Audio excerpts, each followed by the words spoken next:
Zion Williamson's triumphant return from a knee injury propelled Duke to a record 21st ACC championship over the weekend. I'm now joined at the desk by David Flynt and Drew Gentry to take a look at the ACC tournament, as well as how Zion Williamson looked after his injury scare. So guys, start with you, David. How did Zion look, and how valuable was his impact on a Duke team that has no shortage of elite talent? Zion's fine. To all Duke naysayers and hypochondriacs in the Blue Devil fan base, Zion is fine. Don't worry. He basically, as much talent as Duke has on that team, he carries them, there's no question. And they can win without him, sure. They can scrape by with, 4-point wins, 6-point wins.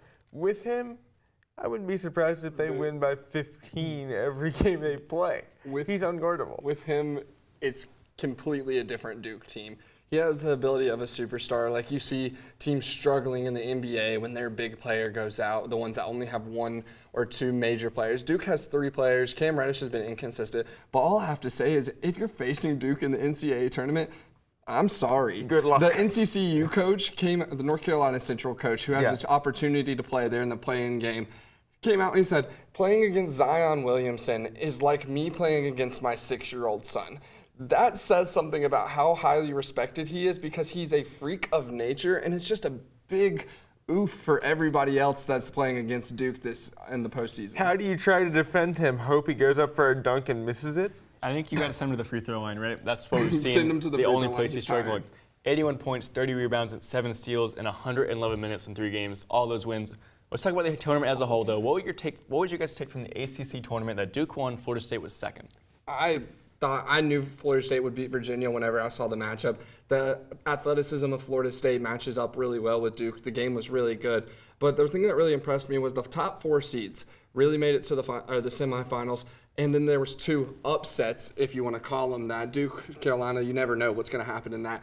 But you take the top 3 seeds in the nation into the same tournament, you're enjoying the best basketball, best conference in college basketball. There's no other conference that can remotely say that they have that much talent at the top. Oh, I agree with you. The only thing I wish was different, though, I wish the seeding didn't have Virginia as the 1 because they always choke when they're the top seed in a tournament they're supposed to win.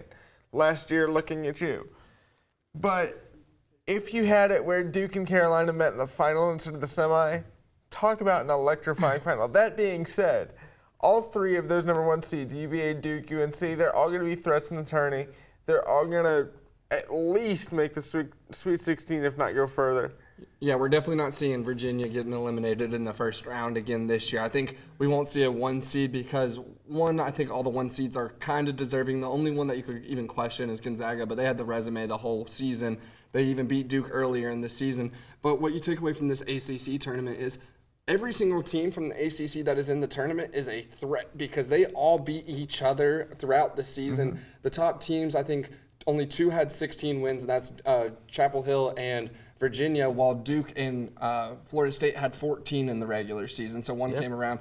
And that's really something about this conference, is it's so top-heavy, but it's still very deep in that middle section that goes about 500. Those teams are 20-plus win teams in the conference. Yeah, I mean, Syracuse is not a bad team. And they scare Duke. Exactly. ACC is still the best tournament in basketball, right, guys? Absolutely. Can't be stopped. All right, well, that's the final buzzer for conference tournament weekend. When we return, Andrew will be joined by Zach Chofie and Christian Carmi to take a look at Selection Sunday. Stay tuned.